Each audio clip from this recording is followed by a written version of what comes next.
All right, hey there, European history students. So I apologize that I'm not able to be there in class with you today, but I'm going to finish off this lecture, which is before the rebirth, and finally get us historically all the way up to the time of Petrarch and the Renaissance. So I'm going to start here, back in the time of classical Rome, although Rome is sort of coming to an end. The Roman Empire is coming to an end in the 5th century. And there is a new religion in the Roman Empire. It is an illegal religion in the Roman Empire, and that is, of course, Christianity. But even though it was an illegal religion, Christianity was wildly popular among many of the people in the Roman Empire, and that is because the official legal religion of the Roman Empire that honored the Roman gods and goddesses like Hera and Jupiter and Mars and all of them. Many people had grown very cynical and downright disbelieving of many of the Roman gods, just as they had grown cynical with the political system of the Roman Empire. And there was a strong sense among many people in the Roman Empire that Christianity was true, and they were even willing to risk life and limb to be a Christian. And so all of the Christian churches were these secretive places where the Christians would meet to worship. And some of these churches were literally underground, literally and metaphorically underground, and you can even go to the Mediterranean world to see some of these original churches today. But one of the things about Christianity which was really nice was that anybody could be a Christian, and there was a sense of egalitarianism in the Christian religion. Jesus had said things like, "Blessed are the meek," and it is easier to squeeze a camel through the eye of a needle than for a rich man to enter the kingdom of heaven. So clearly this was a religion that celebrated the common person. The poor and the impoverished found a religion in Christianity. So when we get to the 3rd century, and even into the early 4th century, when we get to the time of Constantine, Christianity is being widely practiced even though it is an illegal religion. All right, so Constantine is an individual who's going to play a very important role in the legalization of Christianity and the spread of Christianity. So the story goes like this. Constantine wanted to be Caesar. He wanted to be an emperor of the Roman Empire. And he was leading an army against Rome to take over Rome to become an emperor. And in his first attempt to do this, he failed. His army lost out against the seated emperor of the Roman Empire. So what happens next? There's sort of 2 versions of the story. There is the secular version of the story of what happened, and then there's also the Christian religious version of the story in terms of what happened. So let me give you the sort of Christian miraculous version of what happens first. So the religious version is Constantine has a vision, and his vision is a burning cross in the sky. The cross is obviously the symbol of Christianity, and next to the cross was the phrase, "In this sign you will conquer." So Constantine has a vision. The vision is a burning cross in the sky, and next to the cross it says, "In this sign you will conquer." And Constantine interprets this as, Jesus is the real God. If I embrace Christianity, I will lead my men into battle a second time, and we will win and we will be victorious, and I will be the emperor. And as he plans to take his men into battle, he has his men paint on their shields the following symbol, or the symbol that you see on the screen here, which looks like a big P with an X through it. And this becomes the cross of Constantine. And what you're looking at there is, in the Greek alphabet, the first 2 letters of the name Christ. The X being the CH of Christ in our language, and the P is actually the R in our language. So the first letters of the name of Christ in Greek. So Constantine's men embrace Christianity, they paint this on their shields, and they go into battle and they win, and Constantine becomes victorious and legalizes Christianity in the Roman Empire. Okay, so that's the Christian miraculous version of it. Now here is the secular telling of this tale. There is, of course, no burning cross in the sky or anything like that, but rather, after failing for the first time, Constantine turns to his troops, and his troops are Christian because the troops come from the lower levels of society. These are men who probably joined the military because they didn't have very many other opportunities in life. So this lower level of society is also where Christianity was becoming the most popular religion. So the soldiers were Christian, even though they legally weren't allowed to be Christian. Constantine knows this and he recognizes this.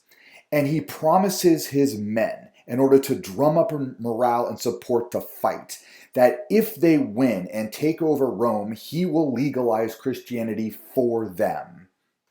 And so this works. They still paint the Chi Rho symbol on all their shields.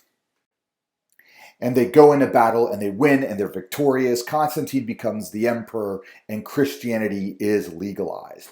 So there you go with the two stories of Constantine. And you can believe whichever one you would like to believe. But what's important to know is that Constantine wins this battle, becomes a Roman emperor, and Christianity soon thereafter becomes legal.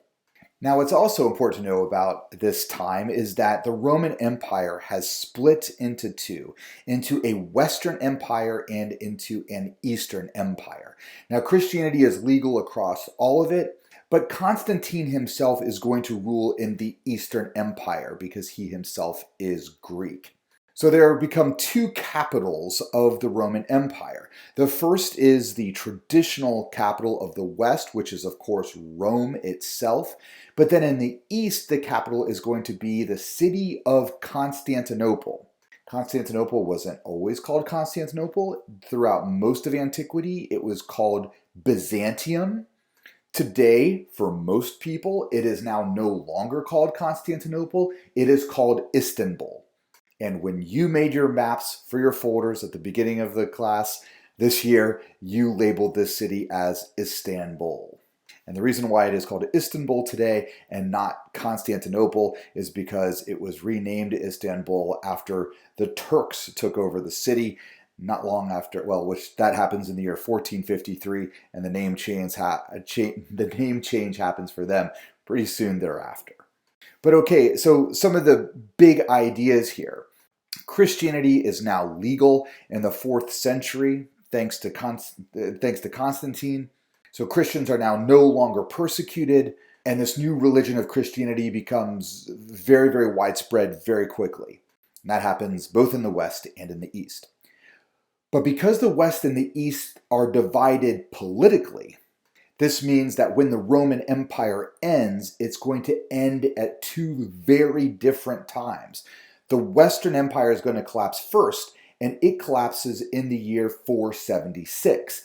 But in the East, the Roman Empire continues with its capital in Constantinople. And that one doesn't fall until nearly 1,000 years later in the year 1453. But that Eastern Roman Empire wasn't called the Eastern Roman Empire. It was called the Byzantine Empire. Okay, so let me take a minute to pause here a little bit, and let's remember that it was this collapse of the Roman Empire in 476. So we're looking at the Western Roman Empire. When it collapses in the year 476, that was the moment where Petrarch said, the Dark Ages began. All of this incredible civilization that started with the ancient Greeks and then was inherited by the Romans. And that classical civilization was all lost. Or that might be an exaggeration to say that it was all lost, even in the mind of Petrarch. But a significant amount of it was lost, and it was replaced by this new culture and civilization that came along, that sprung up in the wake of the Western Roman Empire. Okay, so what happened? Well, there's a great specific story that highlights this transformation of culture that comes along with both the advent of Christianity and the collapse of the Roman Empire.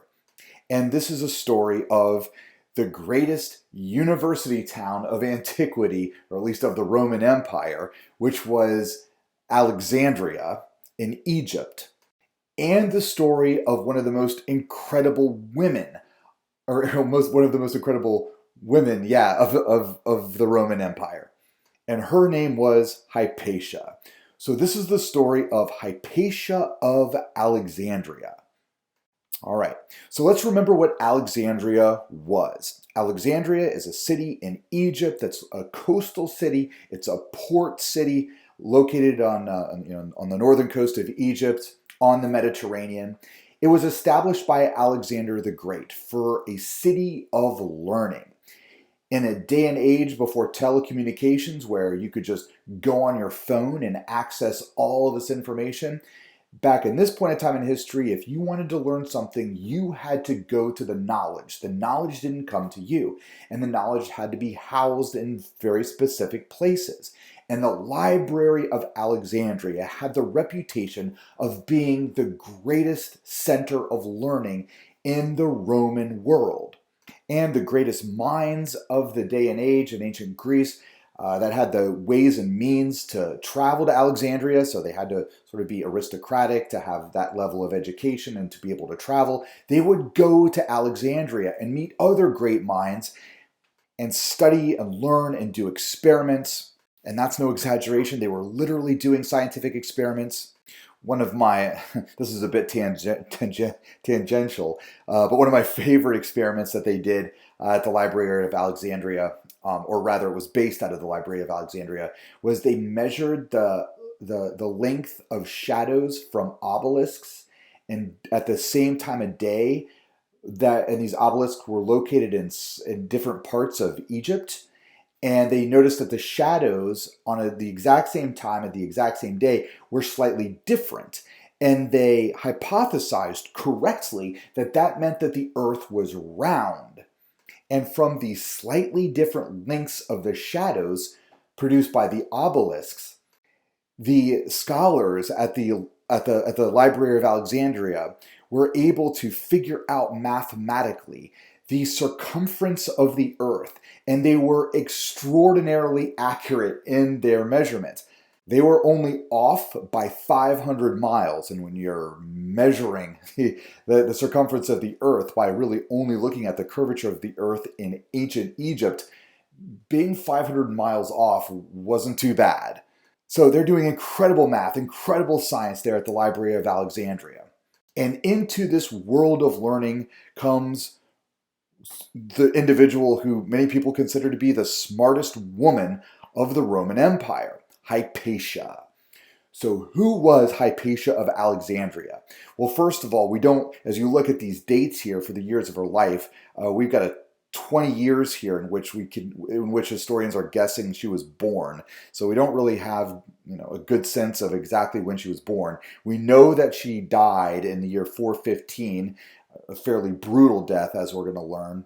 But Hypatia was, by all accounts, an amazingly brilliant scholar. She was herself the daughter of one of the directors at the Library of Alexandria, and she clearly had a dad who loved her very much, and we know this for two reasons. One, the dad educated Hypatia, because there's no other way that a daughter would be educated in the ancient world unless her father permitted her education. And then women at this point in time in history are property of men. So if you are a female and you are growing up at this point in time in history, you are first the property of your father, and then when you're married off, you are the property of your husband. You are effectively a slave expected to do whatever it is they want you to do. You have no rights, you have no power, and this was the case across social class for the most part. There were very few exceptions to this rule. There were some women who were able to, through their own brilliance or through their own cunning, establish some power, some property, obtain some money so that they could be relatively independent. But these women were very, very much the exception. Hypatia, her dad never forced her to get married and instead allowed her to be a free and independent woman. And as a scholar, she studied at the Library of Alexandria, and she became one of the most renowned scholars and teachers in the ancient world. She had her own classes. People from far and wide, and these would be all men, came to Alexandria to learn at the heels of Hypatia. So she had quite the reputation in the ancient world, and this is, for the most part, how we know about her, is that people wrote about her. So I said there were two reasons why we know that Hypatia had a dad who loved her. First, he allowed her to be educated, and second, he protected her. He said you don't have to get married if you don't want to, thus enabling her to be a free and independent woman, and she used this to her advantage. She became extraordinarily smart and a well-respected scholar of the ancient world. All right. Now, the Library of Alexandria was established by Alexander the Great to be this great center of learning. But let us also remember it was a pagan temple, which was absolutely no problem at all that people were worshiping a pagan god at the Library of Alexandria for the 7 centuries of its existence. But now it's the 5th century, and Christianity is on the rise. And most of the Christians are first-generation converts to Christianity. Many of them became Christian because they were not part of the established elite in the Roman Empire. They did not like the patrician Romans with their wealth and their money, and they despised their religion. And so many of the Christians came from the lower classes, which meant that they were uneducated. And here is this library filled with all of these books where they worship a pagan god. And who is the head of this library? A female, Hypatia. So in Alexandria, in the year 415, the Christian bishop of the Christian Church of Alexandria gave a sermon. And in this sermon, he quoted the Bible, and he quoted what is today one of the most controversial passages in the New Testament. And what makes it controversial is it seems to be very misogynistic. The passage comes from the book of 1 Timothy, and it says this: I do not permit a woman to teach or have authority over a man. She must be silent. The bishop of Alexandria at the time was a man named Cyril of Alexandria. His name is not important to us, but there it is all the same. So he delivers this sermon, and it seemed to be a charge to attack Hypatia of Alexandria and destroy the library, which was considered pagan. That all of these works in the Library of Alexandria, there were all these plays and all of these scientific treatises, works of literature, works of poetry, and so on and so forth. All of these things were, for the most part, pagan and pre-Christian. And this bishop, Cyril, seemed to be itching for a cultural Christian revolution in the city of Alexandria to purify the city, to make it more Christian. So when he delivers this sermon, it seems to be a charge, and it had this effect for a lot of these young Christian warriors to go and to attack the Library of Alexandria, which is what they did. So they went and found Hypatia of Alexandria. At the time, she was being carried in a sedan chair by her slaves, thus reflecting her station in society. She's being carried in a chair by her slaves, and here come the Christians in their righteous fervor. They knock her out of her chair. They tear her fine clothes off of her until she is naked, and then they took sharp shards of pottery and tile and began hacking into her, flaying her skin off of her. And if that wasn't torture enough, before she was completely dead, they threw her on a fire so that she would burn to death. And that was the end of Hypatia of Alexandria, one of the smartest, most learned women of the ancient world. After Hypatia had been killed, the Christian mob then went into the Library of Alexandria and began the process of burning the books. The Christians did not destroy completely the Library of Alexandria, but they did a significant amount of damage. So this is one of the great stories of how, when Christianity is on the rise, there are many Christians who are trying to destroy the ancient pagan civilization to create a new Christian civilization. And so a lot of the great works, literary works, are being destroyed, along with, of course, ancient artwork, much of which is pagan.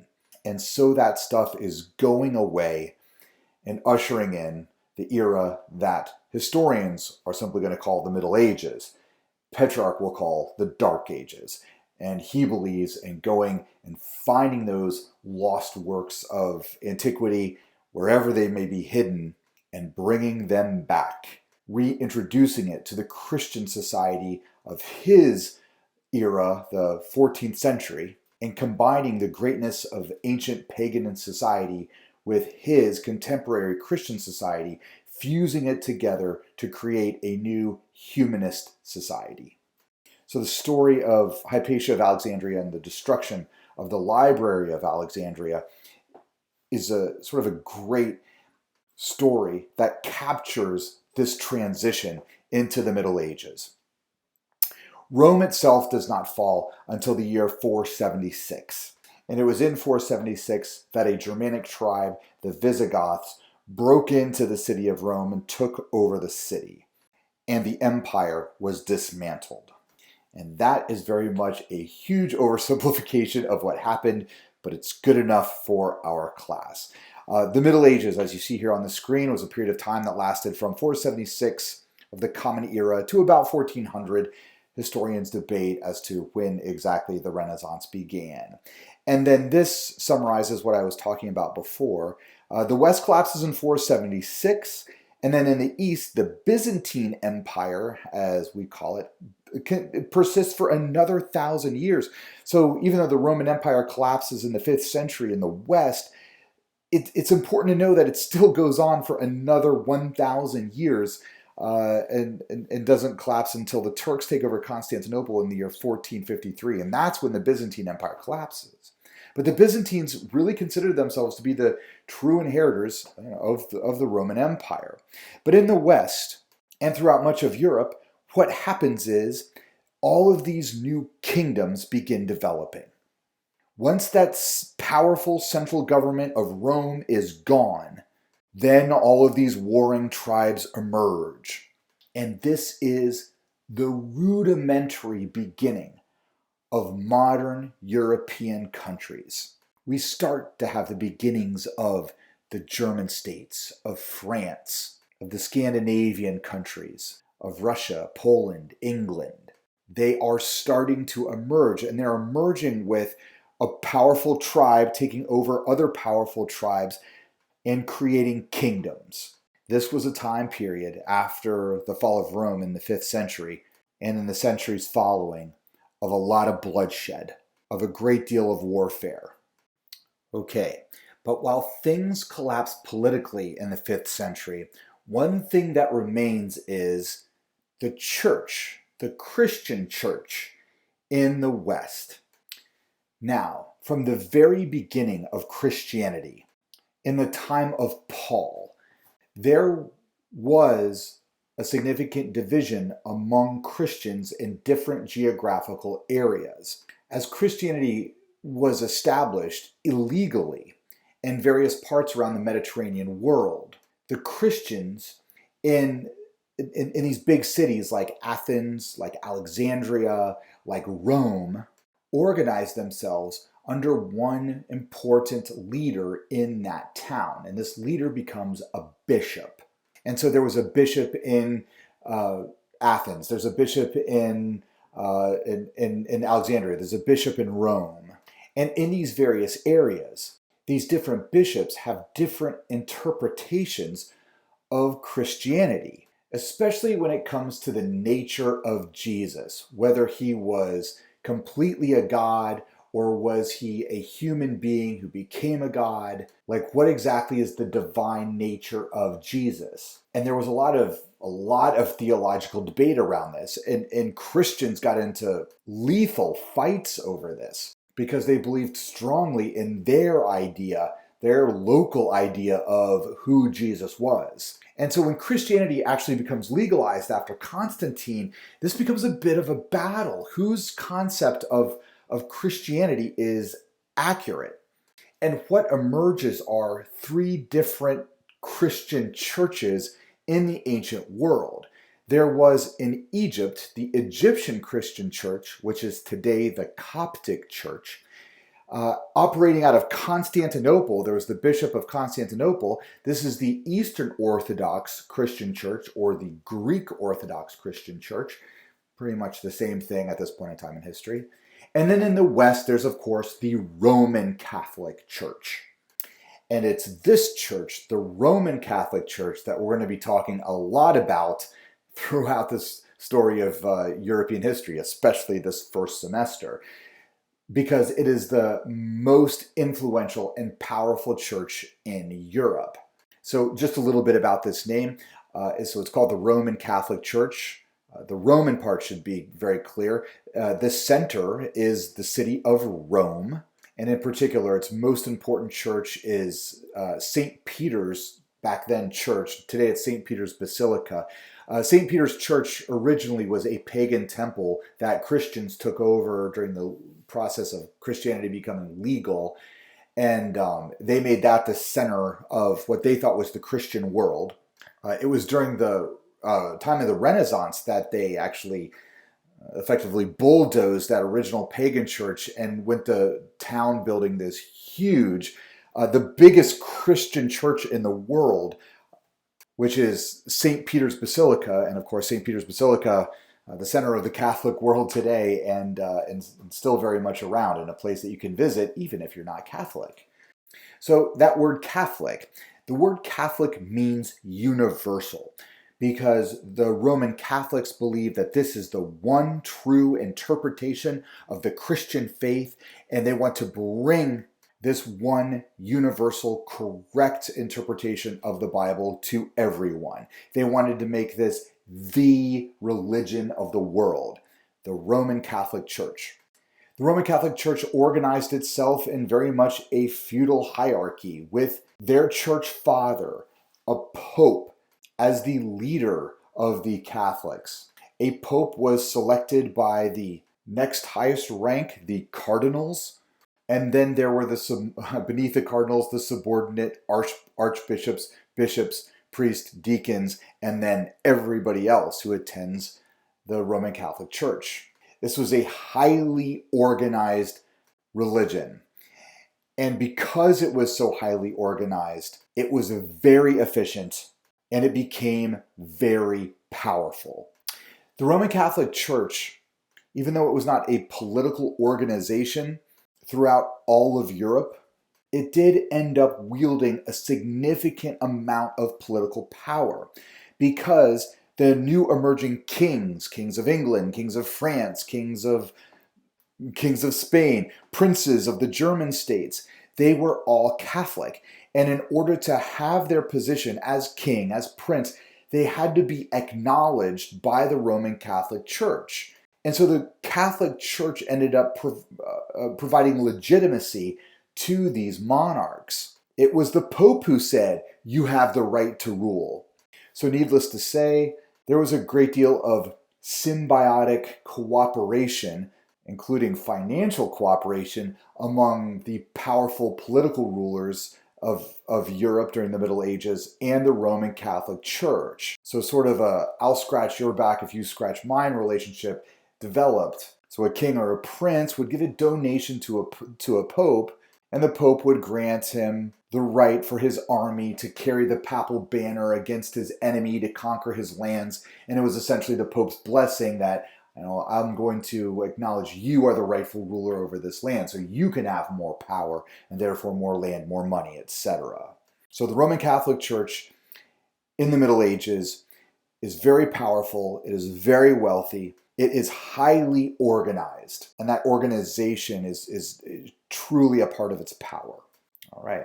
Now, as you're hearing all this and you're thinking, wow, money, power, organization, influence, if you think to yourself, well, I don't know if that's very Christian. I don't know if that's what Jesus or even Paul had in mind in establishing a Christian church. Well, you're not alone. There were people in the Middle Ages who felt that, who started to feel that the Roman Catholic Church was corrupt. And we'll learn more about that, especially in our next unit on the Reformation. All right. So Christianity was a very popular, fast-growing religion in the first centuries of the first millennium of the Common Era. But man, that was nothing to the speed in which a new religion swept over the earth. Islam. Islam is born in the Arabian Peninsula in the 600s, the 7th century. Its founder was a man who did not profess to be God, but rather he proclaimed himself to be the prophet, and his name was Muhammad. Islam comes from the exact same tradition as Christianity and Judaism.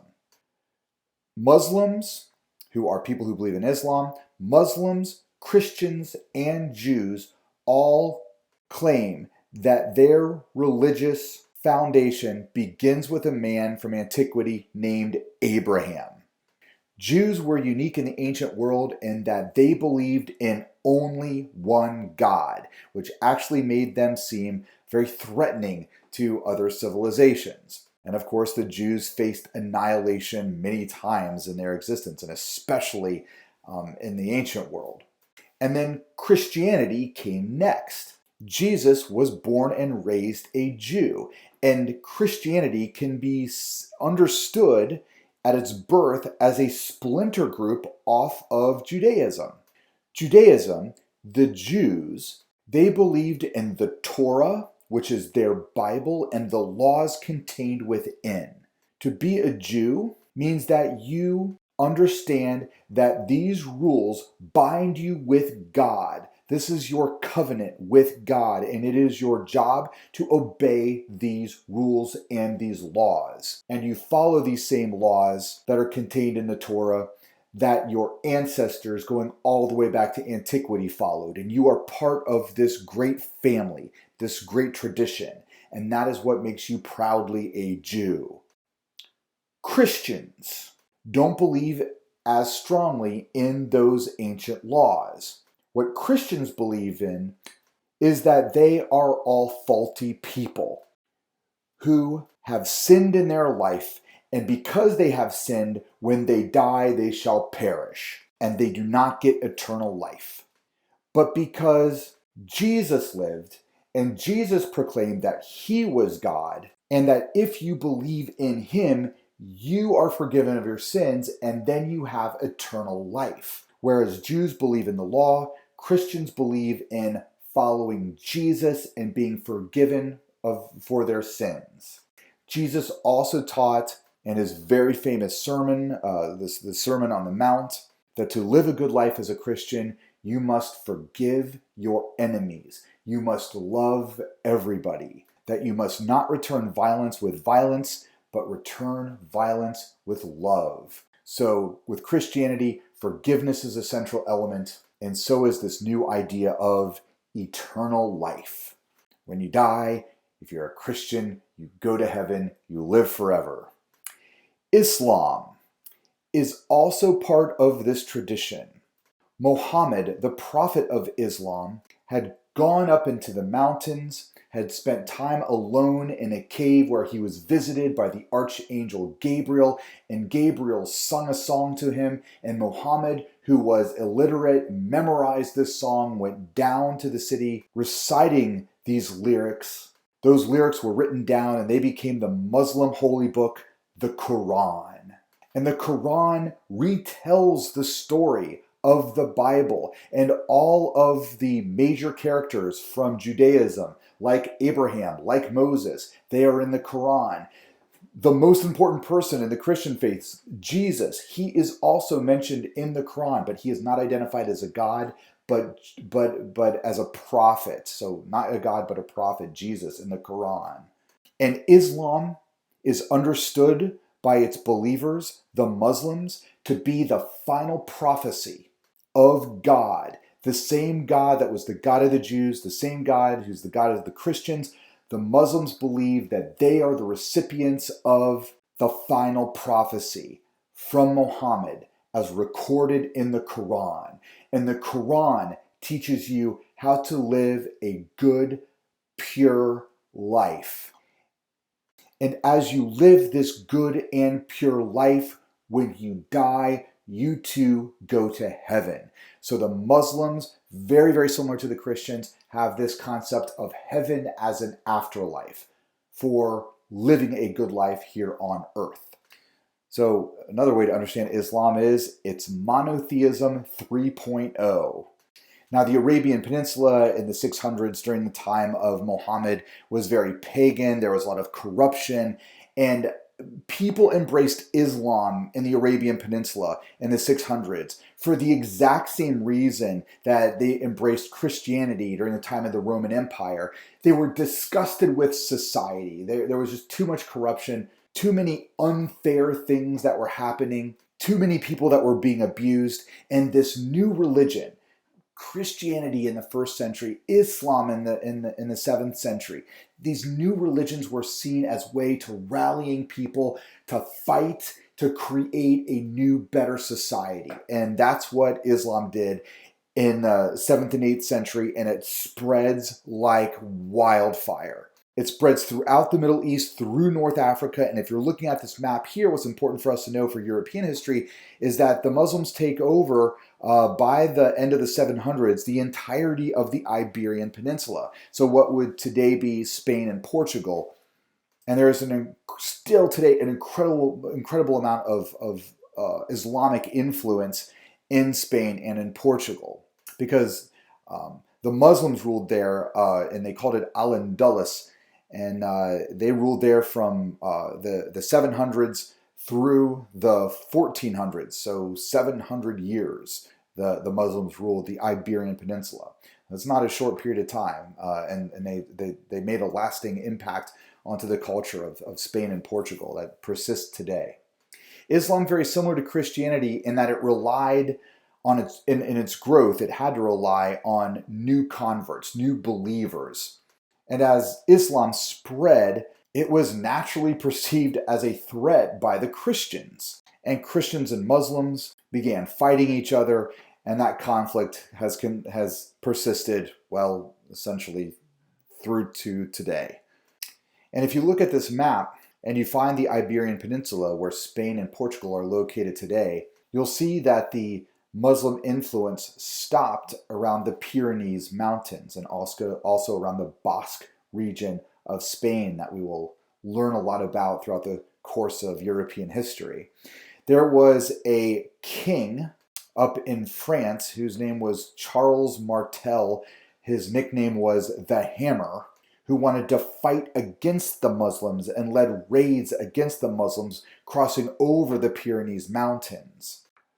Charles Martel, the Hammer, wanted to drive the Muslims out of the Iberian Peninsula and expand his own lands, and his troops were defeated and had to retreat back across the Pyrenees Mountains. And these sorrowful retreats ended up producing some of the first great lyric poetry of the Middle Ages. One of the foundational poems in the French language is a poem called The Song of Roland, which is about the tragedy of the loss of life in fighting the Muslims in Al-Andalus, Muslim Spain. Certainly the most powerful and influential monarchs of the early Middle Ages is this man, Charles the Great, in French, Charlemagne. So Charlemagne lived, as you see here, from 747 to 814 in the Common Era. But the easy date to remember for Charlemagne is Christmas Day, December the 25th, 800. It's a nice even year, 800. It was on this date that something incredible happened to Charlemagne, and that will influence a great deal of European history to come. But who was Charlemagne? Charlemagne was the king of the Franks. His capital city was the city of Aachen, which is in Germany today, not too far away from the Belgian border, Aachen.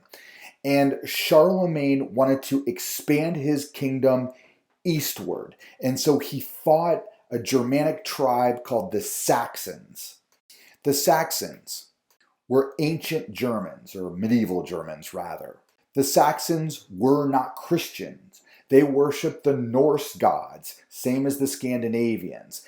Gods like Woden and Thor and Freya and Frigg and Tyr. They were not Christians. They did not believe in Jesus until Charlemagne showed up. So here comes Charlemagne with his Christian soldiers, and they fight this Germanic tribe, the Saxons. And when the Saxons fought Charlemagne's army, the Saxons lost. Charlemagne had chroniclers. So Charlemagne himself was illiterate. He could not read, he could not write, but there were literate monks who traveled with him who were his chroniclers. So they wrote about the great deeds that he did. You can also think of these men as propagandists. They don't say a whole lot of critical things about Charlemagne. They talk about what a great king he was and all the wonderful things that he did for his people, encouraging the arts in schools and stuff like this. But his chroniclers talk about an event that happens in the year 782 in the Common Era at a place called Verdun, where Charlemagne's army conquers the Saxon army. And not just the army, but over 4,000 people. So men, women, and children. Charlemagne instructs all of them, the thousands of them, that they must kneel down and that they must accept Jesus as their God. The Saxons refuse. And when the Saxons refuse, Charlemagne issues the order to have all of them decapitated. So one by one, Charlemagne's army goes around whacking off the heads of these Saxons. Some of them are soldiers, some of them are civilians. And as the heads get lopped off, the blood gushes from all the necks. And Charlemagne's chroniclers write about how rivers of blood began flowing at Verdun. The ground was squishy with the blood of the pagan dead Saxons who refused to convert to Christianity. And this story of this massacre spread throughout the Saxon lands, so that the next Saxon army that lost or was captured by Charlemagne's army and his expanding Frankish kingdom, when they were forced to kneel and surrender and accept Jesus, they did. They became Christian. Now, here's where the story gets kind of interesting. It has sort of this incredible long-term effect on European and American culture. Charlemagne just wants them to profess that Jesus is their God. Charlemagne does not care too terribly much about how they worship Jesus. They're all going to start going to churches. Cathedrals are going to start being built throughout the Saxon lands. This is Germany today. But in their home, in each of their homes, they maintain their own pagan Germanic rituals. And these rituals are so popular, these Christians, not only do they not give them up, but these rituals spread throughout the Christian world. So, if you are a Christian today, you know that the two most popular Christian holidays are Christmas and Easter.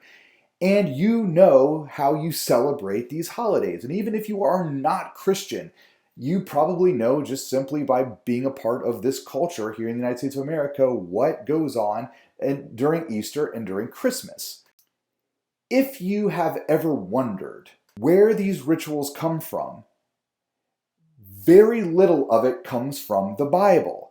There is nothing in the Bible about Easter bunnies or colored eggs. There's nothing in the Bible about cutting down a pine tree and putting it in your living room, decorating it with lights or candles, and believing that there is a magical old man who lives on the North Pole with elves that make presents, and then this guy comes and is delivered by flying caribou, reindeer, and it comes down your chimney and delivers the presents and stuffs your stockings and all that stuff. None of that is, of course, in the Bible. So where do those stories come from? Where do those traditions come from?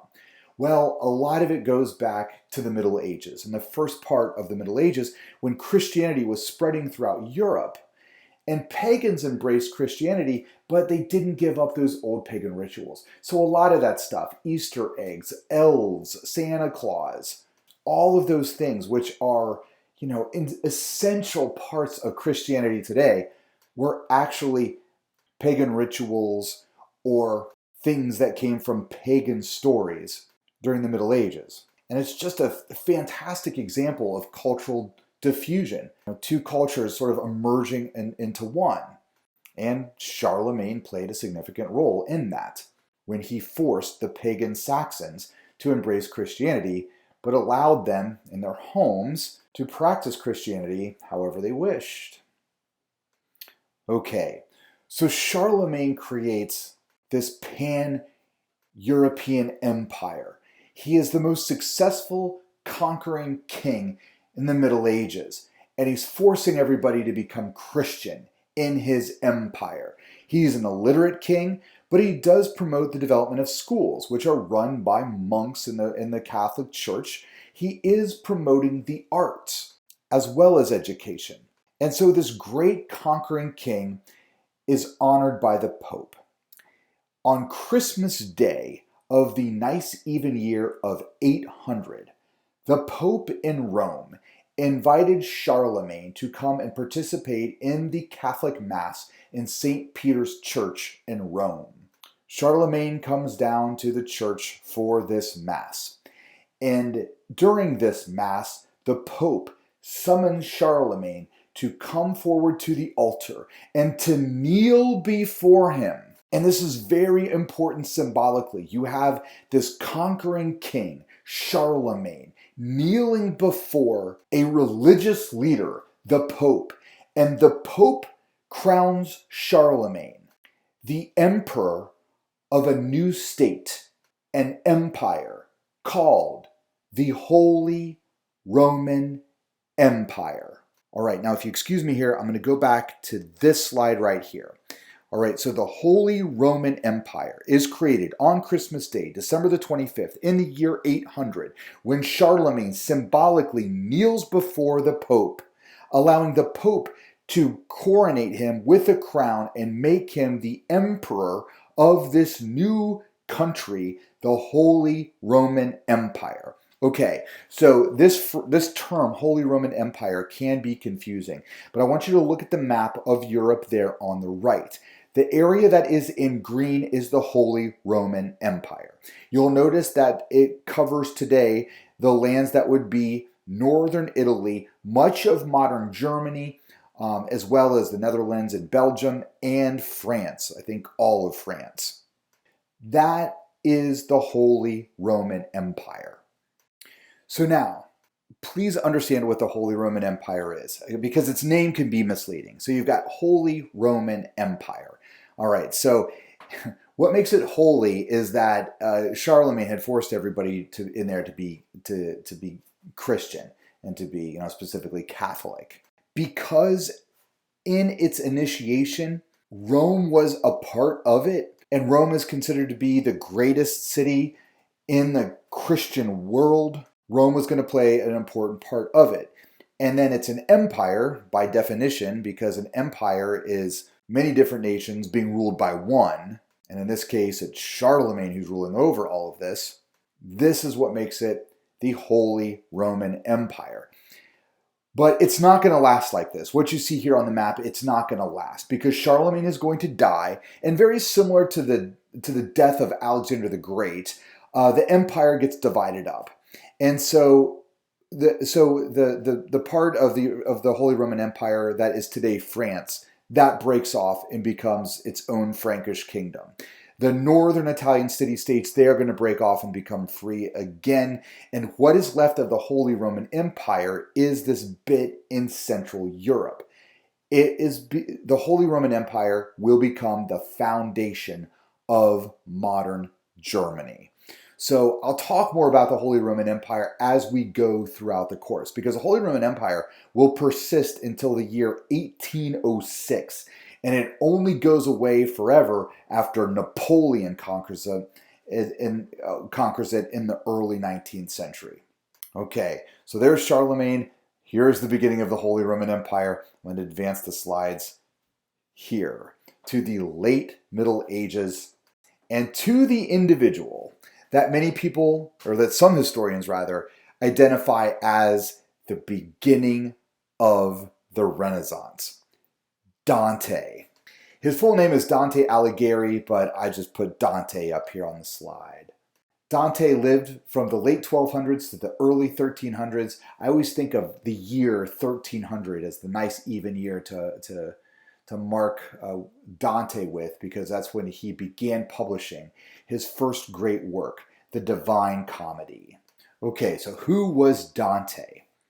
All right, Dante was born in Florence, in the Tuscany region of Italy. This in itself becomes important because of the accident of his birth, just simply being born in this one particular city. Florence will become one of the most important cities of the Renaissance. Dante was a poet, and like many great poets and lyricists and musicians and artists throughout history, he was inspired by love and by heartbreak. Dante fell in love when he was a very young boy. And when I mean young, I mean 8 years old. He fell in love at church staring at a girl named Beatrice, who was around the same age as him. He fell in love with Beatrice. He worshipped Beatrice from afar. He very rarely actually spoke to the girl, but they literally grew up together, and he became obsessed with this particular girl.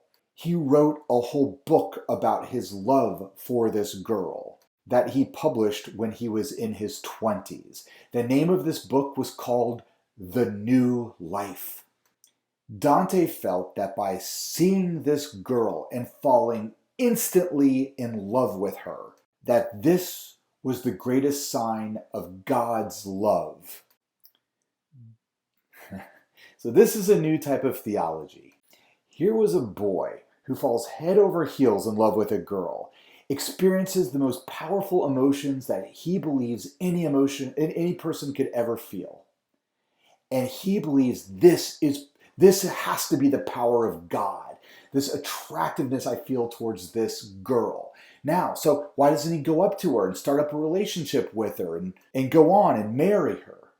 Well, he loves and admires her so much that he doesn't want it to become a physical thing. So he worships her from afar, speaking to her only very rarely. So it's a very interesting kind of love.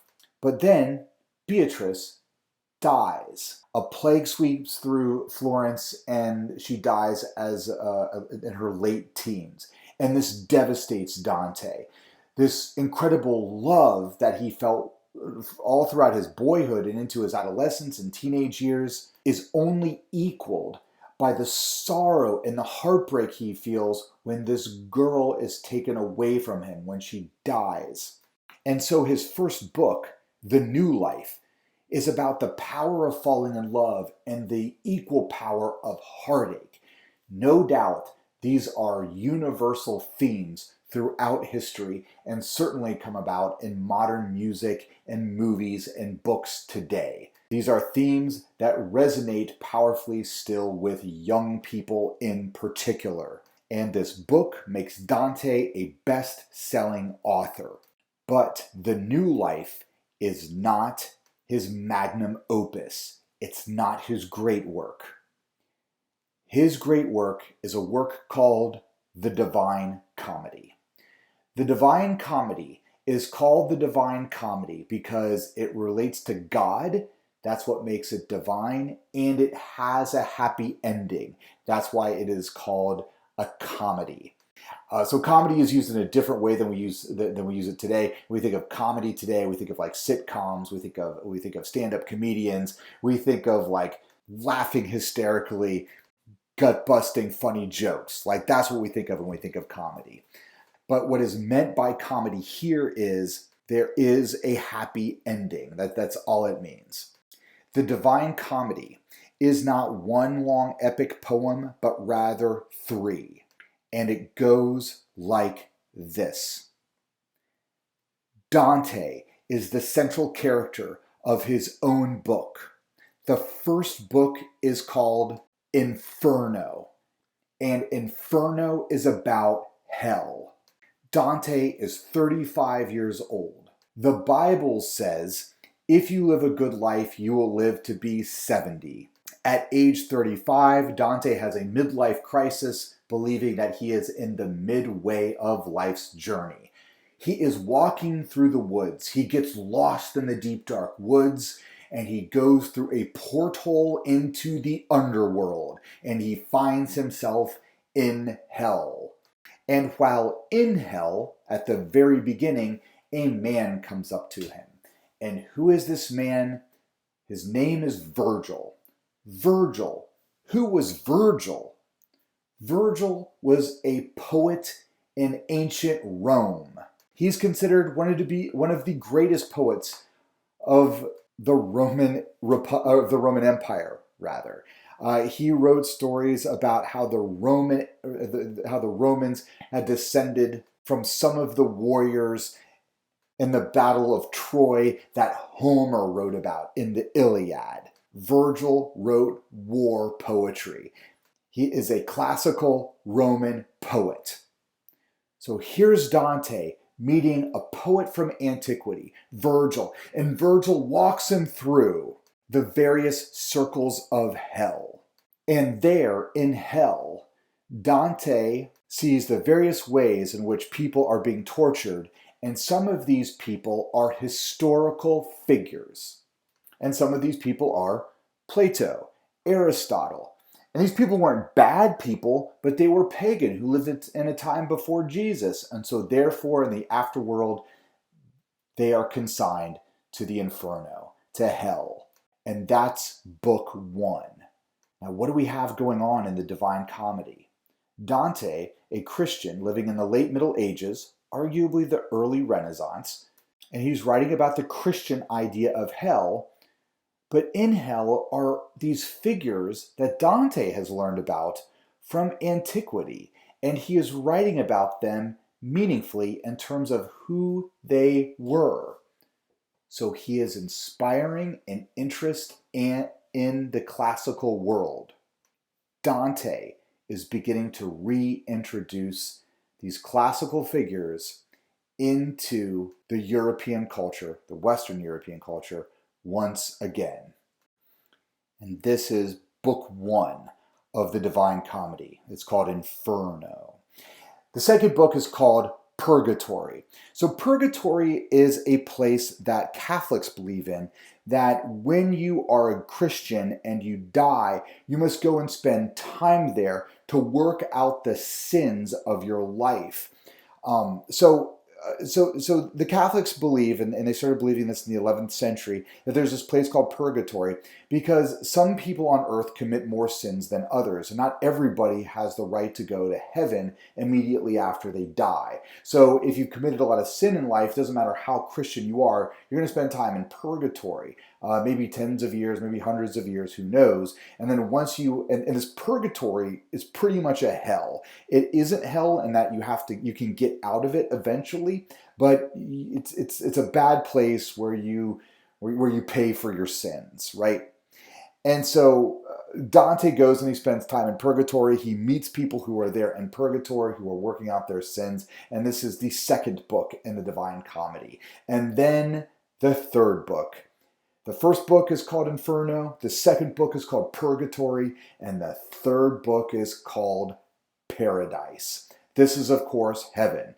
But when Dante reaches paradise, after he works his way from hell through purgatory up to heaven, once he reaches heaven or paradise, Virgil can no longer go with him because Virgil is an ancient Roman pagan. He says, I can never enter into the gates of paradise. So who is there to greet Dante in paradise?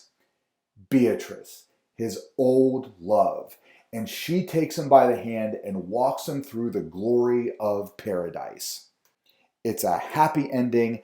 It relates to God and the afterworld, and that's why it's called the Divine Comedy. And the Divine Comedy becomes one of the most important foundational works of literature in the Renaissance. I can't really articulate in words how wonderful the Divine Comedy is because, I mean, how do you explain what makes great music? Like, it just had an incredible feel to it, to the medieval Italians, to the Italians of the early Renaissance. They loved the sound of it, they loved the beat of it, and throughout the Italian city-states, different Italians spoke a different variation of the Italian language. Because of Dante,